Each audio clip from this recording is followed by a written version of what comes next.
episode 11 of the Green Room Podcast.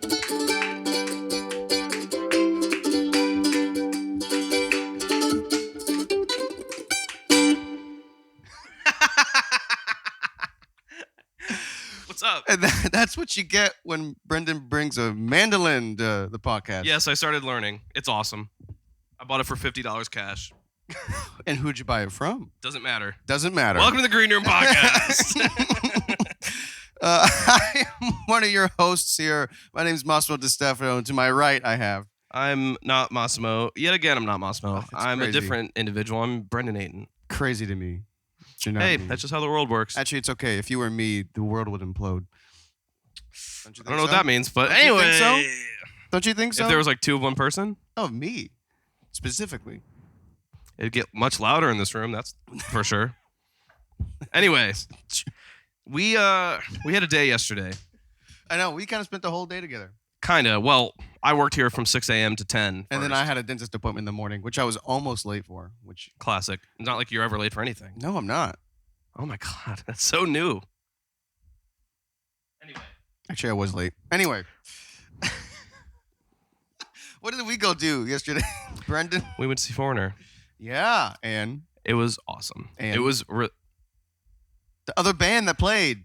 okay. There was an opener named Loverboy. They were good too. Gosh. I only knew the last song. Oh yeah. Well, I already No, forgot they had how the it other goes. they did that one, but I I think it was didn't a cover. know it. I didn't know it either. Oh, never mind then. Yeah, I bought those tickets a while ago, and I was like, Brendan, you're coming with me. And what did you listen to? Just the top 5 songs that were on Spotify for Foreigner? I went on. I looked up Foreigner on YouTube and I watched their like top 6 music videos.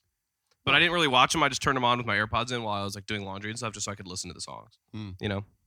And I obviously I knew Cold as Ice. I knew I Want to Know What Love Is. I knew Jukebox Hero. The other. Come on. I also forgot it yesterday until they started doing it. The one that isn't Hot Blooded, but it's like their other most Double famous song. Vision. What? Double Vision. I think so.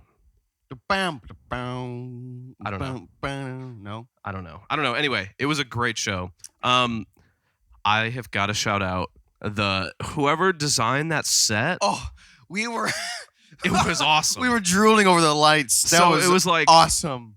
So the band was up on risers. The drummer was like more stage left, and then the keyboard player was more stage right, up in these like 80s looking risers. Mm-hmm. And then the band was on the stage. They had a catwalk down the middle, whatever, same old, same old. But there was like these 6 truss above the stage that had lights on them, but they Like skinny rectangle. kind of things. yeah, truss. But like, never mind. It was a normal size Yeah, truss. well, whatever. Anyway, but they all moved independently from each other in both up and down and how straight of a line or how arc they would be, you know what I mean?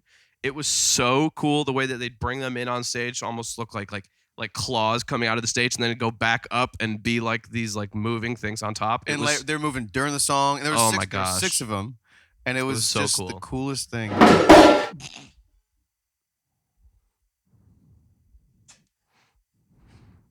Welcome to the Green Room Podcast, everybody.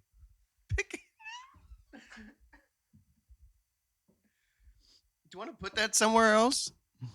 Just like that. Perfect. Nothing's broken. We're good. It was only $50 anyway. Hey, it gives a character. Yes. What did you take away broken. from last night's show? Do you want to talk about the sound or anything like that? I want to talk about the whole thing. I think it was a great show Yeah, I agree. overall. It was one of the best concerts I've ever been to. I think. I knew who Loverboy was, but I didn't think that they would be as good as they were. And sound-wise, it was a great... I know. Okay. If you couldn't see what Brendan just if you're did, not he watching raised YouTube his or mic Spotify. up, like just cranked it. The singer, every time he would have to go up, he'd be... Yeah, he'd lift the mic because you know how like singers like lift their head back or move from one side to the other so they're not blowing up the mic and they're louder notes. He would move the mic pointed up towards his face, which is I've actually seen other people. I've do never it. seen that before. I've seen like people on like The Voice and like other stuff like that do, and I feel like I've seen Just other improper technique. people. Whatever. Yeah, well, hey, he's there and we aren't, so Yeah, well. But it was cool. It was a great show. The sound guy just compressed it. Yeah, so dude, the much. sound for both bands were great. Really good. It was they were different because Foreigner was more like just more 80s big compressed big They- rock. I was saying they had an extra guitar and more Yeah. stuff on the synth and organ more side. synth pads and stuff Mhm. underneath. So they were going to sound fuller, but not that Loverboy sounded thin by any means. No. Loverboy just like it was almost like Foreigner was like mixed like arena, like Yes. big stadium, and then Loverboy was just mixed to sound good, Yeah. not to sound big or not to sound. And neither one, and they're both great. Oh But they- yeah, yeah. the drums on both were the crack of the snare Oh. for Loverboy was awesome, but then there was something about like the overhead sound of Foreigner's drums. Like the snare was kind of weird because it wasn't a lot of top, not a lot of actual snare. It was like a lot of like very high end, like 10K. Yeah. Up. But I thought like, it was actually crisp. nice because the is vocals nice. fit well with that because most people just make the vocals bright as Mhm. like the bright thing. Yeah. But I think yeah. it was actually refreshing that it wasn't that. Oh yeah. The vocals, they weren't muddy, but they No, were just no, in no. the middle there. Almost like a guitar is mid-rangey. Not that the vocals were mid-rangey, but they weren't the brightest Everything thing. had its little pocket. I thought to it was fit nice. in, and it was I really thought it nice. was It- there was a club breakdown in the middle of the show. We got to talk about that. Right before what? Jukebox Hero, they all go off stage and the keyboard player just breaks out like a Oh club beat. yeah. I was like, Oh my and I was like, what is going on here? Kelly Hansen was like, I need a break. Just do Yeah. something. Well, That's we know that's exactly what happened. That's exactly what happened. And Do then, it. well, the drummer took some too. Well, and- yeah, he did a little solo thing. It was cool. Oh, and then when he came back to front of house, Kelly, and like did Yeah. the. yeah, there was like a thing where he strapped So into. okay. So it was at Ascend Amphitheater. Yeah. And there's fixed seating, and then there's lawn seats. Mhm. There's just grass, and that's where Yeah. we sat because that's what we can afford. And Yep. but I was We at had the great seats. oh yeah, well I was at the front of the line because it was just walking and whatever, and I was like, Brendan, we need to sit right behind the console. Yep. And then like in the grass. Yeah. There was a little walkway in front of us, and that was it. And then the fixed seating. And so we got to see, and so before the show there was this thing, and it was like small, like a little platform that you had a little belt you just strap your waist into, and then it Mhm. raised you up. And I was like, what the heck? What the heck? And then all of a sudden, halfway through the show, I see Kelly back there. I'm like, Yeah. there's no way. Yeah. Dude, the part that was crazy to me is once he gets up there, right? He's like, it's like awesome. And then, dude, were you watching his feet? He was moving. He would go to man. move his foot and it would slide a little bit, and then he'd catch himself and bring it in. And then he just thought, I'm not stop moving my feet. I'm just gonna turn around for a little bit. And he tried to like turn to look at us behind him, and then the whole thing would start wobbling. Do Dude, that, do that it again. made me Do that again. it made me so nervous. It made me so nervous. That pole. It was. I have a video of it. Maybe we can insert it here, like in the if you're watching it. Oh, you can see yeah. just not the audio, just the visual of him up there. It's really cool, but man, made me a little nervous. Made me a little nervous. It was awesome though. It I've was never sweet. seen anything like that. Not that You I've know. seen the most extraordinary stuff live, but Yeah, it was sweet. all these bands I've seen lately have been like stepping up their live performances in the production of it. Yeah, And I didn't like every time because this year I've seen just a lot of like Brian Adams, you shows. said was good, right? Brian Adams was great. He did a little inflatable car, not little. It was Yeah. a decent size, and it was like 4 drones on the where the wheels are, and they just drove it around the Bridgestone Arena. Yeah. It was Dude, and awesome. like Dead and Company, they have those drones. They have like 200 some drones that all light up different colors, and because they do all their shows outside. Oh yeah, you're They're talking like about that. above the arenas. I haven't been to a show, but they're like above the stages and stuff, making like the Grateful Dead logo and like spelling words out and like pictures and stuff. It's so cool. I love that new like that's like gonna be the new thing in like using drones as like Oh, yeah. quote unquote fireworks. There was fireworks last night in between Oh, Loverboy yeah. and Foreigner. What was For that some about? reason, Nashville probably had leftover fireworks. Well, from I the don't, if 4th of July anyone thing. knows, leave in the comments. Yeah, I maybe it don't was know. 'cause I bet they had some left over, and the city was like, "When is a good excuse to set them off?" Oh, Foreigner's playing at Ascend right across from the And it's the river. historic farewell tour. Let's just. Yeah, whatever. Yeah, blow them off. I or mean, something. whatever. And It's then a there good also in the occasion. middle of the second song, there was one random one that went off. I was like, "That's weird." Oh yeah. Remember that? No, It's- there was a few. It yeah, was like a boo boo boo boo. That It was it. cool though. I thought it was a great show. Overall, Good. scale 1 to 10. What do you think on the show? Like how good of a show it was? The whole overall experience. Yeah. I would say an 8.5. Okay. Yeah. It was I really would good. say Would see in- again. me too. Well, we can't. But farewell. You got the shirt on too. Nice. I do. This is the shirt I bought. It was You're also your welcome. seat last night. It was. Well, we're in the grass. Yeah, I probably should have washed it. That's Anyway, okay. What about you? I don't want to. I'm gonna say a 7.5. Oh. But the only reason I'm saying that is because I don't know all the songs like you do. I feel like if I knew Ah. every song, like even the ones that weren't the hits, I would have been like, oh my god. But I still enjoyed the show. I think that I enjoyed it the same amount you did. It's just I didn't know the songs the way you did, so it was just that little bit of. I was just watching the guitar players be guitar players and the drummer be a drummer at certain songs, just because I didn't know the songs. Yeah. You know what I mean? Yeah, because I'd never heard those songs live before.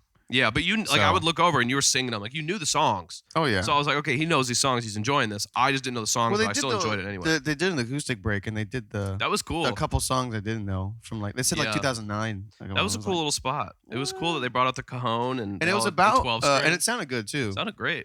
It was what was I just gonna say? I gotta talk about something. So last night there was the delay. The greatest delay of all time was being used live, and I'm so glad I saw it in person. H Delay by Waves. Shout out you, H Delay. The greatest delay of all time was and the front of house guy that was using it. Yes, that guy was awesome. It was a great show, and whenever I saw H Delay pop up, I'd stare at it, and then I'd see what he'd do, and then I'd listen to it, and I was like, yes. There was at one point I looked over and I watched him hit the ping pong button, and then it went ding, ding, ding, ding. I was like, yeah, it was so cool. It was so cool. And then at the end of the show, you literally went up to front of house. I literally went because we were right there the whole time. I was like, after the kind of last couple songs, I was just yelling H Delay anyway. Yes. And then we went up like there a madman. Like, yeah, H Delay, that was awesome. And like the front of house guy's like buddy or whatever, he like turned around and smiled and started laughing. He's like, yeah. The front of house guy was definitely too busy, but he didn't not hear me. He 1,000% heard me yell H Delay. He definitely said something later to somebody about it. That was awesome. I think the guy next to him heard it. Here's the thing. I wonder what that guy does next because this is Foreigner's last tour. Who's he going to mix for after this? Think about He's mixing for Foreigner. I think he can. No, I know that's what I'm saying. I wonder who he goes to after this. You know what I mean? Like, someone will call him.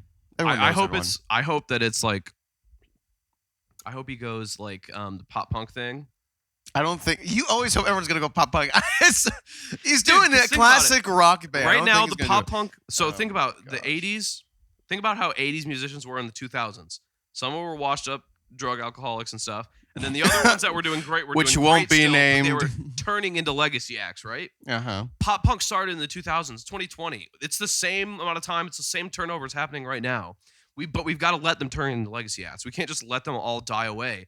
But so the industry has to embrace them. It's a big market. It is. And when all of us are 40, we're not going to go see Michael McDonald and all. We're going to want to see Newfound Glory. We're going to want to see Blink-182. Speak for yourself. I'm not going to want to There's go. a lot of people that listen to pop punk. I agree. See those bands. I agree. And if Blink-182 has a legacy they are, dude. Are you kidding me? Blink-182 is definitely a legacy act. You don't think they're a legacy act? No, I think they will be. Like when did they start? When did they start? Like 98, late 90s, early 2000s. No, it's too early to be legacy. I think you need to hit 30 years to be a legacy act. Huh? You think so? Oh yeah, dude. Like they will. Is Nirvana a legacy act? Yeah, they're closer. They started in the late 90s. No. Yeah, they did. Mid. Okay, 96. Thank you. That's what I'm saying. That's what I'm saying. They're closer to being a legacy act than Blink-182. Years difference. To me, 30 years. If you can stay together and not die out for 30 years. Well, Nirvana didn't. Well, okay. Well then. See, they're a legacy There's band. Flaws to your logic. No. They're a legacy band. They're not legacy act because they don't Dave do Matthews anything. a legacy band? Because he's the same timeline as them. I think they're on the cusp. Yeah. I think they are already. I think it's 20 years. I think you can be a legacy band 20 years.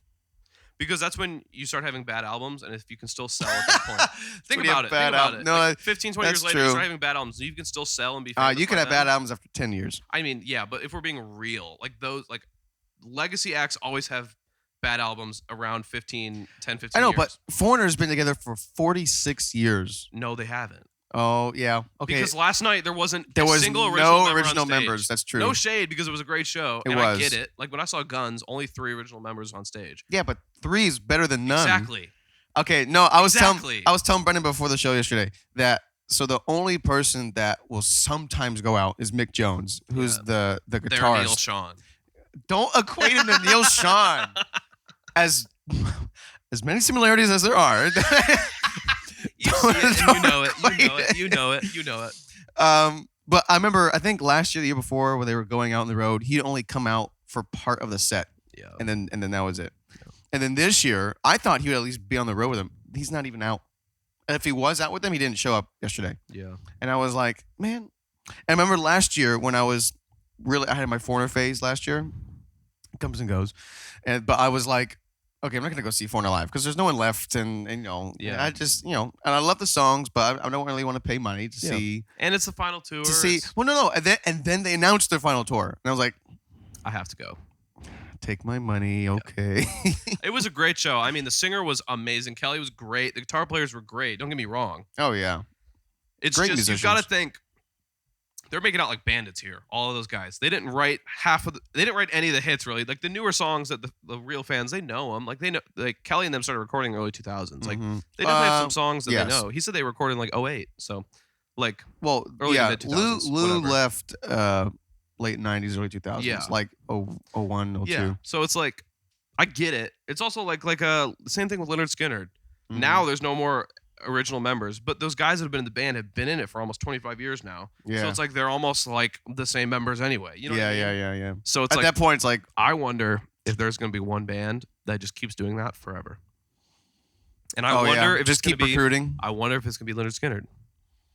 I could see it. Cuz right now that the last guy died, the average age in Skinner is like 60. Oh, they could go for They 10, can do 15. 15-ish more years and then recruit some 40-year-olds in the mix here and there. And then they could just keep going. You know what I mean? I don't know. I'm curious if I don't know. I don't feel any way about it because I'm literally just brainstorming as No, we speak. yeah. But I'm curious if that happens I think because those bands have gotten away with it for so far. Well, I think that You know? the listeners and consumers will decide that. Yeah. Because Let they're us the know what ones you they're think. the ones that are going to buy the tickets. They're the ones that are going to buy the merch Yeah. and the songs if they keep even making new songs. Let us know what you think in the So, comments. Do you think Yeah. there will be any bands or anything like that just keeps recruiting, kind of making a new band, but they still say beloved and like the fans still love them, and you keep it going on? If I could see Grateful Dead could have gotten away with that if they would have tried it. So there's a lot of hippies right now. Like our age group has a lot of Grateful Dead fans, but it's the last tour right now. Like John Mayer could continue this Grateful Dead thing. Think about it. Mm-hmm. Bob Weir could retire. The rest of the band, the only other original member other than Bob is that drummer, but he doesn't even play the drums. He plays like the percussion stuff. Yeah. Just John Mayer could do a lot. John Mayer could just hire another, someone else. What if this might sound crazy? Uh-oh. But what if he got someone like a little bit weird, like Jason Isbell or someone that you wouldn't expect Oh. to like side by side him in Dead and Company, or like is what's his face still alive? Who's Jeff Buckley? Is he alive? I don't know. Oh, if he was, I think that'd be kind of cool. If he, it'd be a little different, a little weird, but like to try to keep it going because you need another name. Because it's when you go Yeah. to see Grateful Dead or Dead and Company right now, it's yeah, John Mayer you know and the it's Bob names. Weir. You know the names. So sorry, that's a little tangent right there. It's fine. But I think it's an interesting, thing to think about. Like, will any of these bands just kind of keep trying to go? I think it's worth a I shot. think it could happen. Leonard But again, Skinner could. I'm of the mentality of If Guns N' of Roses the- does, I'm gonna be furious. Guns N' Roses isn't Guns N' Roses without Slash. I'm just saying. So it's okay for other bands, but not. Would you? How would you feel if no one injured? Well, Neil's got to leave, and then it's that. What if Neil left and they kept going for 30, 40 more They years? wouldn't. Neil's the only reason they're going. Well, I'm just saying. What if they do? What if Neil goes and then they find a different singer, and you have a new guitar player, a new singer that sounds like Steve, and they just keep going? How would you feel? I probably wouldn't go see him. Exactly. So why is it a problem if it's Guns? Then why are you saying for all these other bands? It's the same thing. Well, I know. Because the diehard fans wouldn't go. Well, yeah, but it's to market towards to keep going. It's to market towards the new age to keep. I don't know. I'm just brainstorming it. I don't know. No, but what Kelly said yesterday. Remember when he sat down? He at the very end of the show, he sat down just like on the stage and was like, "Yeah, we've done this for 46 years. Well, not him, but the he's band. been there. He's been there at least 20, 20 yeah. plus. Oh yeah. And he was like, "We don't want to suck." Yeah, we don't want to suck anymore. We And he want was to go like, out good. Yeah, they want to end it, and they're like, we know that this is the end, and we're very grateful for all of you Like, and everything. So I think it was a great send off. It was great. I love So- Motley Crue, but right now they shouldn't be on tour. Yeah, They need to be Because done. and even Kelly was like, Mick is in there's the- bands out here that like just do it for the money Yeah. and like just keep I think going. he was like, saying that about Motley Crue. Really? Yeah, I think so. Because right now There's they're a the ones. few that They're the ones that are under fit a in lot that of heat category. right now. Guns N' Roses is under a little heat just because Axl right now, his voice is really bad right now. Oh yeah. Like Yeah. It is, actually, the past year and a half, like I saw him in 2016, first show of the tour. It was first show of the tour. Mhm. He sounded like it was 1994. It was perfect. I cried because I was like, this is like I was in Tokyo in '92. It's perfect. But I've seen some videos the last year, but they've been on the road since 2017. They stopped for like 6 months in COVID. That's it. And then they went to South America Sheesh. and they didn't come to the US. and during COVID because they could tour elsewhere. Hmm. But it's like they need a break, and I want a new album. If they took like 2-3 years off touring, Do you think they're really gonna do a new album though? I don't think so. But I'm saying that might help if there's any bad like blood about them live right now, that might help. They took 2 years off, record a new Yeah. album, feel it out. See, I think Journey's slowly falling into that category too. I think you're gonna get a farewell tour soon. they just did their 50th. I know. I think. So I have to buy another ticket to go I see think them in for the the next farewell. 5-ish, 10 years, they'll probably have a farewell. I think below 5. You think the next couple of years? Oh, I'll go with you again. oh yeah. And will I be buying another shirt? Yes, I Yeah. will. Will you be crying? Probably. Probably. Yes, I will. Dude, what if? Stop it. Stop it. I know what you're gonna say. Stop it. Stop it. What if Steve Perry came back for the final tour? I would spend all my money. I would pull from my savings account. I know you would, Like, and I would go with you, and you could drink all you wanted. I would let anything slide. I would totally understand. no. I think I want to be completely sober because I want to soak it all in. Yeah, and I wouldn't want to remember it. drink. What? I'm just throwing it out there. Not for that show. I'm just letting you be free, man. Anyway, let's move on. We need to move Oh on. my gosh. We need to move on. Oh man. Okay, so one thing that I wanted to talk about a little bit today was like, because we worked on that album with Hannah that we Yeah. talked about briefly on here a few times. Yeah, it's come up a few times.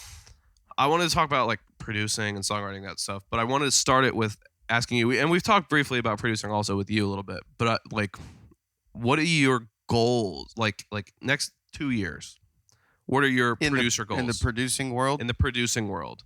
To keep doing it. No, obviously, but like, I mean, like, really, like, No, like, do you want your it's- space to turn into a real That's studio? Do part you want part of it. It's getting more experience because I don't have too much. Yeah. I have these gut intuitions of what I would like. Hey, this could sound cool, but no mentorship into. Hey, this is what you actually should do in this situation. And I have a few people I asked about. I remember Justin Liu when we were doing Justin the record. Liu? Oh my gosh. It's Lou. I'm sorry. Lou, that's right. We asked him actually. Yeah, we did. If Yeah. you remember from what episode 4, 3, I or think so. something, we talked about his name. Anyway, and I asked him about certain things because he produces stuff, and so gaining more knowledge. And I'm like on YouTube and like looking Yeah. up because everyone's Dude, got their own little spiel about YouTube how is they so do powerful. it, and oh yeah, I've learned so much. You can literally even learn about so much. engineering and stuff. Yeah. So, and I think I hate using your thing. It's situational. Situations are situational. It's true. So, and I think I found that I'm more of a live band producer, not like You'd be like a band leader. let's make a beat and like that's not You'd me. be a great like band leader. Oh yeah. Yeah. Well, I and half the time I know what I want to hear, and the only trouble right now is me being able to articulate it to Yeah. the band. Musician. And when we yeah. did the Hannah Album. sessions, I had Matt Lale there, Yeah. and he was great about me doing like and he on the keyboard and doing the same thing. He's great about doing that.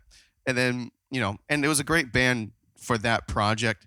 And the way I work, it was a great band. And I think that's why it ran really smoothly. Mm, I Was agree. that you guys, you knew me, one. Yeah. Well, not really Colin. I didn't know Colin. Yeah. It went well. He It knew everybody did. else, so I think it went well. No, he didn't. Oh, he didn't? Mm, Oh. That was his first time. He fit well. That was my first time meeting him. He fit in really well. He was awesome. If you need a session guitarist, call Colin Haynes. Yeah, he's a man. awesome. Yeah. Anyway. Yeah. Anyway, so getting more experience and maybe understanding what has been done Yeah. to maybe influence what I can do now Yeah. would be something. I Would don't know. you? How do you feel about doing genres you're not familiar with?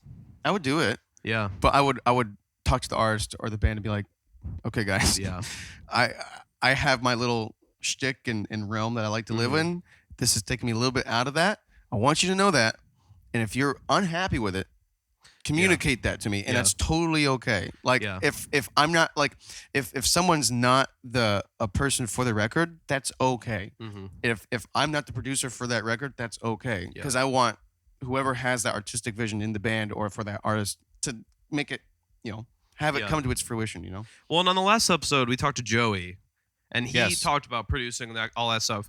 And he was very much like spoke about like it is good to be out of your comfort zone, but also you got to be true to yourself and what you're doing. Yeah. Because that's the only way you're going to get the best product out of you. You know what I Mhm. mean? Which I think is important. It's like Yeah, I think there definitely is a thing about working out of your comfort zone because it's like I talk about a lot. I'm like a jam band, but also a punk metal guy. You dip into a lot of stuff. But I do a lot of folk, indie, like Mhm. 20-year-old music, which is fine. Yeah. But it's like it's nice because it gets your brain moving, but it also helps you and the artist to find this cool like interwoven thing between. Like right now, I'm working like with their thing and your thing, and yeah. if you mesh personality wise and then also genre wise, Yeah. like it's Like right now, I'm magic. working on some music with our coworker Aubrey, who I've been friends with for a year and a half, 2 years now. We're good friends, and she came to me as like a huge Brandy Carlisle fan. Mhm. Loves Joni Mitchell, Brandy Carlisle, and that's where we originally started. The first couple demos and stuff was at that, and we've kind of turned into this like John Mayer meets Lizzie McAlpine meets Brandy Carlisle. Yeah, I thing, heard the one demo yesterday. which is I'm really enjoying it, and she is too because it's like we know each other, we know how we work as people, Mhm. and so with that, the comfortability to throw ideas, it's not so weird as like, oh, maybe this idea might hit, and then the whole rest of the day is gonna feel weird because it doesn't go that way at all. Do I you- just do throw, you hey, you want think- to put a Purity Third in the song? And then she says yes, and then it's the greatest thing ever. Do you think connecting as people is more important than connecting in the music? So right, I'm gonna answer this with a little caveat thing. Oh, boy. I'm reading Rick Rubin's book right now. Oh my god. It's awesome. It's very like hippiness, but he talks a lot about like being grounded in your reality and knowing where you're at situationally right there at the moment, you know, Mhm. and just being real with yourself, but also letting all the elements in the room, whether it's your personal stuff or the space or the smells or whatever, to influence what's happening. So I think being really friendly and important and knowing the person can help immensely. Oh yeah. But I also think having a good environment, being in a good mindset, and just being open is one of the most important parts of it. I know it sounds hippie, No, but I think it's mean, really true. Like it makes sense. if I didn't live in an apartment complex, I would open my windows every day, Oh yeah. let fresh air come in. I don't give a I put screens up. I don't give a shit about bugs. I'll let bugs in. I'll let birds in. I don't care. Well, Like, dude, like there's something about if Glad I we could don't have live grass together. in my room, I'd have grass in my studio, like real grass. Because there's a real thing where if you have your bare feet on the grass, your heart rate lowers by like 2 BPM, and your stress level, like your the whatever the not dopamine, but whatever like that thing in your brain for stress lowers. Literally just by having your skin of the bottoms of your so feet on would grass. you put a patch of grass in your studio? Go Maybe. to Home Depot, buy a patch Maybe. of grass, Yeah. and you water it and Yeah, mow it. Would I you would. mow it? How would you mow it? Get some Scissors. scissors. That'd be so or cool. you get like a big piece of turf that comes on like a sheet or like something, and you just take it outside, mow it, and then you bring it back inside and put it in there. Anyway, so is the thing you're doing with Aubrey? Is that your first producing thing, or It's well, my you and Hannah now are really producing? You're taking the we're reins on kind of that. mixing, producing the rest of the album, producing, just kind of helping, You're making those decisions. making you the know, sounds that make it. Yeah. taking it from the studio to the record. Yeah, but From the studio to the record. making it from the recording to the Okay. But I think I've recorded demos and produced other like my friends of mine, just done demo stuff and it's never gone farther than that. So it's my first one that we're serious. We're gonna record an album. We're gonna release it. It's gonna be a whole thing. We're gonna play live. I'm gonna be like a guitar player live and stuff. It's Aubrey. my first time doing that. Yeah. Yeah. But And I'm playing drums.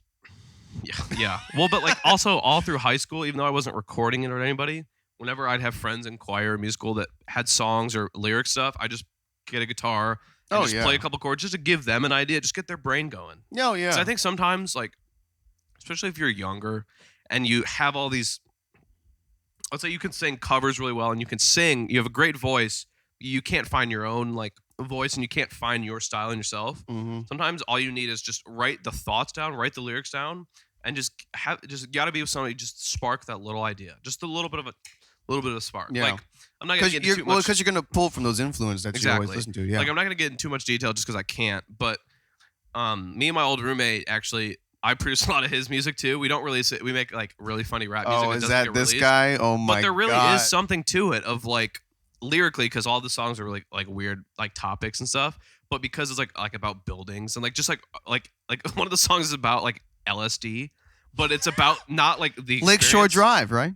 Yeah, but it's not about but it's not about like doing it. It's about the chemical compound of it. Yeah. So it's so like random and weird, you know. But some like you can't just like you got to spark that. Oh, But then there's yeah. also something that if someone comes to you with a weird song like that, you got to double down on it Mm-hmm. to make it. You know what I mean? And it doesn't mean you got to double down on the whole song's got to be through a phaser or whatever. You know what I mean?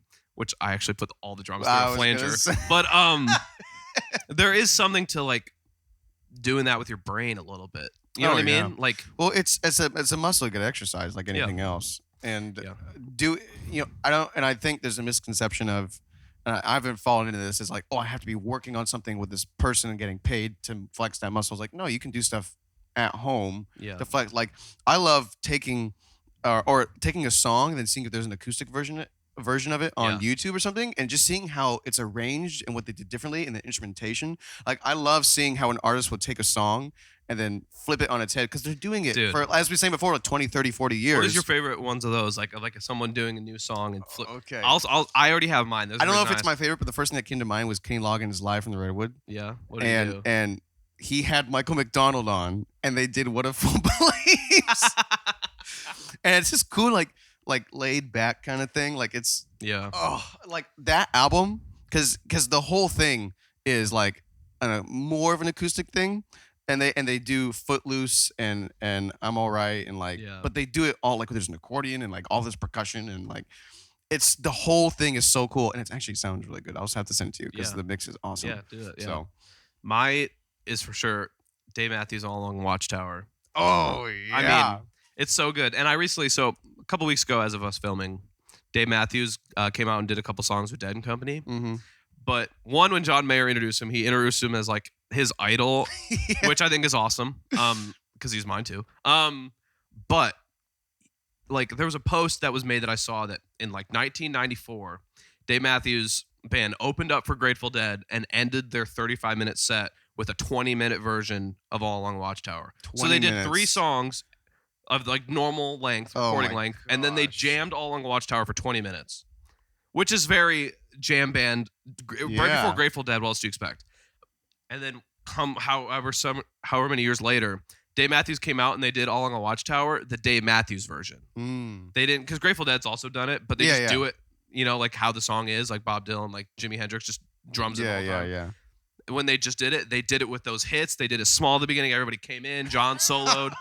It was awesome. Also, it's just my brain. It was so cool to see John Mayer soloing with Dave Matthews. Oh. It's just so cool. I would pay It's a so lot of cool. money. You got to watch the videos on YouTube. Send it to It's me. so I'll do cool. that. I'll Actually, send you- when I'll we're done send- with this, I'll show them to you. Okay, I'll send you Kenny, and you show me that. Yeah, exactly. Leave it in the comments because I'm sure there's a bunch that we can't think of. If there's yeah. a song or an arrangement of someone, they take the song and they flip it live. The other just genre that's great at that right now is like R&B and rap. Mhm. When they hire like gospel bands, they come in and they do R&B songs, but all these like weird chord changes. Dude, it is so cool. It's really cool to see right now. I'm loving that little like thing in music right now. It's But- almost, I don't know why I thought of this, but like almost a Jacob Collier kind of thing, where he can take a song and like just add like all these different flavors of different chords. And here Moon River by Jacob Collier. it's Half of the song is in G half sharp. Did you know that? G half sharp. Because he has perfect microtonal pitch, so he can sing every note in every tuning. So half of the song, because the beginning of the song, like if you aren't watching the YouTube video or whatever, it's just like a bunch of like choirs, like doing all that.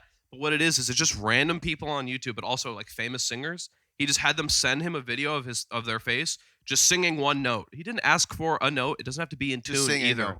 And he took them Wow. all and made it work with his microtonalness. Because none of them were in tune, and he didn't tune them either. Oh, It's just random. Like one of the guys from Crosby, Stills and Nash is doing it, but then you also have a bunch of people that aren't singers. That just, but he makes it work because it's like that he has was that cool. perfect pitch. I know, but We're then gonna like throw some verb there's on a that. key change. I will. There, H delay. You just heard it. H delay. But then like half the song because of that. That whole thing ends in G half sharp, and then the first half of it's in G half sharp, and then he does a key change out of it into like A. But you don't notice the halfness. You don't notice the half. I need to listen to that. Amazing. That's crazy.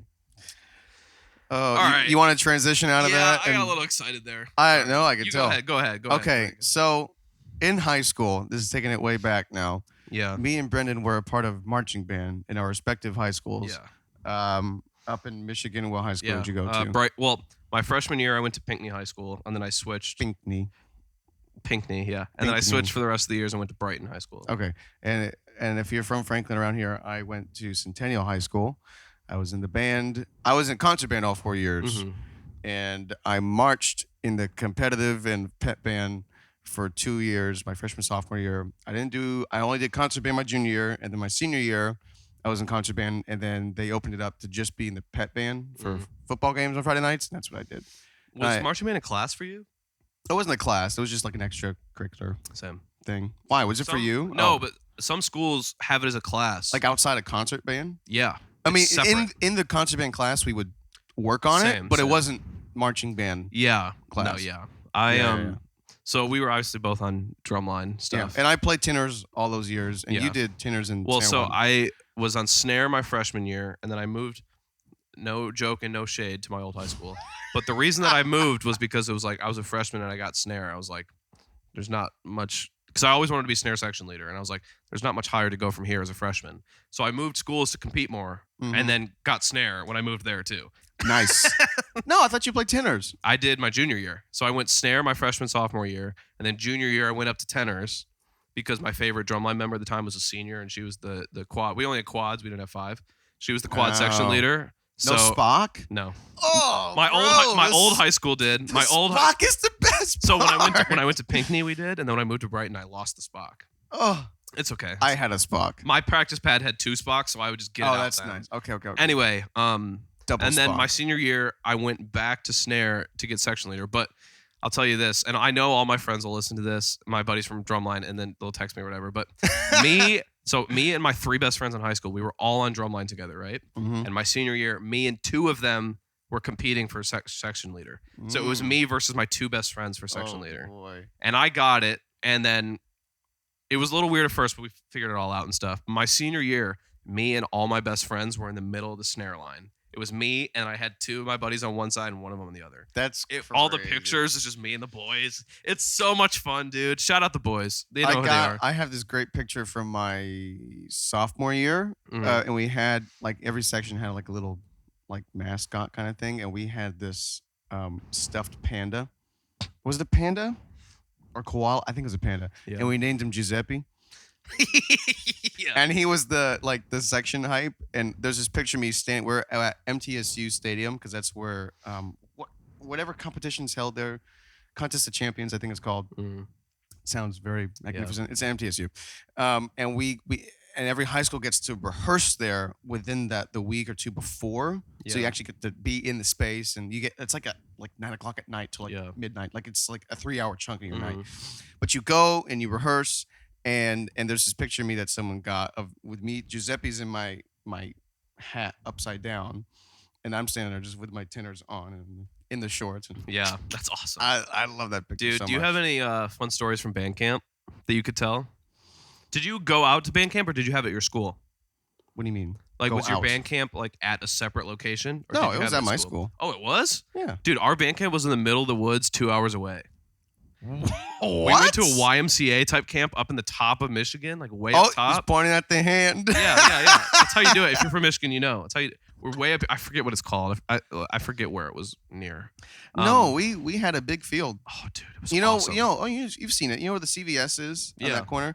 And then there's a soccer field. Yeah. It's behind the soccer field. Yeah. That's just crazy you guys didn't go anywhere. Well, we have that field, but no one really took care of it. So like there was it's just dirt. Yeah. But it was like if you just plant some seeds and there's trouble with because the road's right there, so we'd need like a line of trees or something. So there was a lot of road noise. So that was my freshman year. We were there, and we did some stuff inside. We have 2 gymnasiums there. Gymnasiums, yeah. And then my sophomore year, we actually moved to the parking lot. So we practiced everything on the parking lot, which I thought was interesting because we're closer to the road. Yeah. But I'm not gonna be Whatever. Yeah. Whatever. Dude. And band camp was a lot of fun. I love band camp. The snacks, the lunch breaks. We did this thing at my band camp where it's the first thing I talk about. One of the days, the drumline wakes up at 4 a.m, and we march around the camp and wake everybody up doing our cadences. Did you stay there? Yeah. Oh, You my stay at camp gosh. for 2 Yeah, weeks. no, we went home. We went away for 2 weeks. My And it's gosh. me and the boys are in a cabin. Me and the boys are in the cabin in the middle of the woods. Oh, Dude. great. It was some of the best times of my life. Now, here's the thing. People, when you're out of high school, don't like talking about high school because you feel weird enjoying it. No, Here's it the was thing. I didn't go to fine. college, so my college years are high school. So these are like some of the greatest moments of my Same. life, right? Well, you did a year of college. I went to community college, and then it got shut down for COVID halfway through. So I didn't go Did to you not college. finish? I mean, I did, but Oh, okay. I did my 1 year and then dropped out of Okay. here. So Because I did the same thing. I don't even count it. I didn't go to college. My first semester I kind of really didn't do very well, and then my second semester got shut down for COVID. So I did great. I was a bad student. That's a whole another episode. But no, it was great. Yeah. I look back on it fondly. Dude, You know? my younger brother was a freshman when I was a senior, and so he was at band camp when I was at band camp. And he was a freshman. I think that's actually when me and my younger brother, my middle brother, like bonded the most because every year the band teachers like would stand. It's called toga party. All the seniors wear togas and they stand out because it's on a lake, and you stand out by the lake, and then all the band teachers give speeches, and one of the teachers plays a song to like for the class or whatever, and I forget what our song was. That's I should nice. remember, but we're all crying and shit, and then I turn around and my younger brother and me and my brothers, obviously we're brothers, we love each other, but Yes. up until that point we always But been you punch him in the fighting arm. and Yeah. being annoying to each other. I turn around and he's just crying so Bawling. hard. Oh my god. And he comes over like it's a movie and hugs me and squeezes me so tight. And then I just started crying. And then I think like band camp is when me and Cole like really kind of started to bond or whatever. It was a good time. Shout out Cole. And then also we do the mile march where the whole band marches to this local airfield and back. And other like the saxophone. What? Yeah, my younger brother was I can maybe Centennial, you gotta step it up. What? my the younger brother was a hell? saxophone player, and they the whole day before they eat like the sugar straws or whatever, Oh yeah. and then they tie the wrappings to their saxophones so their saxophones look all like papery and cool. Uh-huh. Drumline, what we do is wear underwear and tank tops, or like And that's it. well, booty shorts, not underwear, booty shorts and tank tops. What the guys do and the girls do the same. Yeah, thing you too. couldn't pay me to do that. And then we get body art and we paint all over each other. I have a picture. Maybe I can put it up too. It's a if picture. you send it to me, I'll put it. It's a picture of me after the mile march with my snare drum on and all the like the writing and stuff all over me, and then my younger brother, way more tired than I am, with his saxophone with all the shit on it. It's awesome. Shout out band camp. Shout out band camp. Did you? Because we did a senior prank every year during band camp. Did you? Oh, there it is. Okay, so no, my freshman year, Yeah, we did. the seniors, they put the whole band room, they covered it in tinfoil, including the band director's office, and like not like the wall, like the cup for his pencils, Yeah, each everything. pencil, the ceiling, the floor, That's the awesome. walls, the doors, the windows, the That's instruments. awesome. It That is was awesome. Awesome. That is awesome. Oh wait, no, I take it back. It was just the band director's office. I have a picture of it. Okay. Wait. I- Wait, I'm remembering now. Uh-oh. This was like 10 years ago. It was not 10 years ago. It was 8. Round it If up. it was your it's 10. senior year, it was. No, it was my freshman year. Oh, so 8, yeah. Okay, yeah. Almost 10 years ago. Shit. I know. We're old. No. our- It was just the band director's office, and then they decked out the whole rest of the thing. Oh, I so just the other remember stuff, the band director's office being covered in tinfoil, That's funny. We and his whole thing was coffee. What, did I interrupt you? yeah. For like the I'm fifth not time. done yet, Sorry. Brendan. I'm reminiscing. Sorry. I'm sorry. Gosh. Now I'm done. Okay. I'll keep it. We didn't. We weren't very nice about our pranks.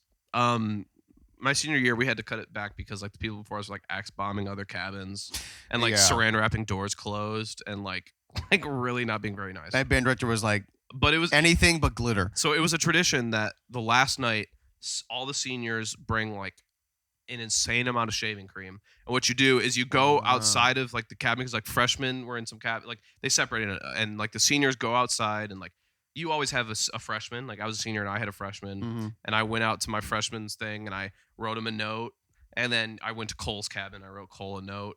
And With then, shaving cream. What? With With shaving cream, yeah, on the grass there because it goes away, whatever. And then we go out to the field and we just draw stuff all over the field. Oh, I'm sure that's great. Stuff that's not very appropriate, I was and gonna also say. just funny stuff. And then the next morning, before all the parents show up, the whole band has to march it through. So what they make us do is get up extra early, put us all in formation, just in a block formation, and we have to just walk up and down every yard of the field to march all of the shaving cream into the ground by the time the parents show up to do our final show. That's crazy. We I didn't do that. have pictures and videos of that too. Oh my god! I don't want to show it gosh. in this because it's not very appropriate, but I'll show it to you. It's awesome. It's awesome. We never like hurt anybody. We never did anything like that. But we just drew some in a. It was so much fun, dude. Like I get thinking the band is weird from the outside looking in because like. Well, yeah, it's a bunch of band nerds. But And in high school, it's not cool. The But other I one's a lot think of it's fun is great. musicals, too. Okay. Well, one of the last things before we get going. Yeah. The Oh yeah. I know we're cruising. Shoot. Okay. What do you use today from marching band or even concert band? Other than like how much has it influenced you? Because I think a lot of people aren't doing band now because it's like, but I loved it. It was a great Can experience. I tell you? I think the thing that I gained the most from drumline that I think I don't give enough credit, and maybe you won't even until I say it right now, is the ability to listen to the click when you're playing. Yeah. Yes. The ability to listen to the click and hear it when you're playing and be simultaneous with it in your brain so that you can think independently and do your own thing, but also have that not gone amongst your thoughts. You know what I mean? Mm-hmm. I think like it's intentionally huge. listening to Whether it's each for other live and the or click. recording, hearing a click but hearing it Yeah. is huge. I Well, think. Also, listening. like knowing my rudiments and knowing like weird timings and like my offbeats and like being good about that kind of stuff came from like drumline and all that kind of rhythmic stuff. I was doing traditional. I played tenor, so I'd never really, and those were the things like I crossovers didn't want to play snare because I didn't want to learn traditional. Yeah, I was lazy. I was like, well, I can. My high school didn't allow us to do traditional. My left hand is very weak. We didn't do traditional playing that way. Oh, you didn't? My band director hated it. She didn't allow us Really? to. She only let us do it on one cadence my senior year because I asked special permission. We played traditional. Well, see, me and my buddies were, originally we were going to go to Michigan State, so we were all learning it anyway. So we were learning Michigan State rudiments traditional, and we were learning it like that. But then we'd actually flip it over and do it normally. No, it was. Yeah, I remember at the end of my sophomore year. I was telling you yesterday.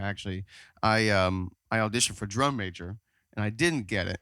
And at the end of that year, I was just thinking about what I wanted to do, and I was like, I want to branch out and like do other stuff. So I joined choir, and I got involved in theater. I didn't be in any theaters, but actually that was the start of sound stuff because I ran sound for a couple of shows. Theater was the sound of my sound stuff too. The sound Sorry. starting this sound. morning. I didn't have any. I had this little. I got a medium Dunkin' cold brew with an extra shot of espresso. Are we getting food after this? Because I'm starving. Can't afford it. And that's where we talk about our Patreon. No, not yet. That'd be a nice segue. Anyway, it was, and I thought about it. I was like, yeah, I would really get chops out of this. And I'm like, I'm not a big chop player. Yeah. So I don't know. And that's where I kind of went into other things. And that's why I think I like the diversity of what I know. Yeah. Yeah. I think it makes sense. Yeah. Anyway, well. One more thing before we go. Okay. I got to bring up. Okay. So if you. Oh, that's right. Yeah. On YouTube. It's normal. Episode 6 is there. Freaking Spotify. Sounds a little weird, but it's fine. Spotify, and it's no shade. Well, really, some shade. Kinda. I still want to not have any problems with them, but Thank you, Spotify, but also what the heck? Episode 6 will not upload. I don't know what I'm doing wrong. I have communicated with. I've contacted support multiple times. I've tried the whole process multiple times. It won't upload to Spotify at all. I don't know what's happening. But I don't. And I can't. I got to move on. So here's the thing. Yeah. Episode 6, it's a banger. I think it's a banger. We do like our over-unders on like favorite artists, and we talk a little bit movies and stuff. It's a really good episode. It's a movie thing. But it's on YouTube. So go to YouTube. Yeah. If you want to watch it, if you don't care, I mean, I guess that's fine. Yeah. This is already episode 11 for you, so you're almost like 6 episodes away from that anyway. But it's a great episode. It's on YouTube. The Green Room Podcast on YouTube. Yeah, sorry. I don't know what to do. I got to move on. So it's on there if you want to listen to it. If you don't, whatever, I understand. Next season. That's why it goes from next 5 season to 7. We'll that's why on Spotify it goes will from be 5 to better. 7. But you never know. Maybe I'll figure it out and Spotify will finally work again and it'll be on there magically. So check Spotify anyway right now. It might be as out of listening. order. Well, no, I can put it in order. Oh, okay. So check there and see if it's in order. If it's not there, it's on YouTube for sure. So yeah. Anyway, follow us on TikTok. Yeah. I think we should get out Instagram. of here. Yeah. Go on TikTok. Yeah, look up the Green Room Podcast. BDEN_ATN. BDEN. Yeah, that's your thing. Massimo Di Stefano, Massimo D Music. Oh, one more little ditty. Let's get out of here. Thank you for watching. Shout out to Franklin Theater. Thank you for the space. Shout out Slash. Shout out Steve Perry. And we'll see you next time.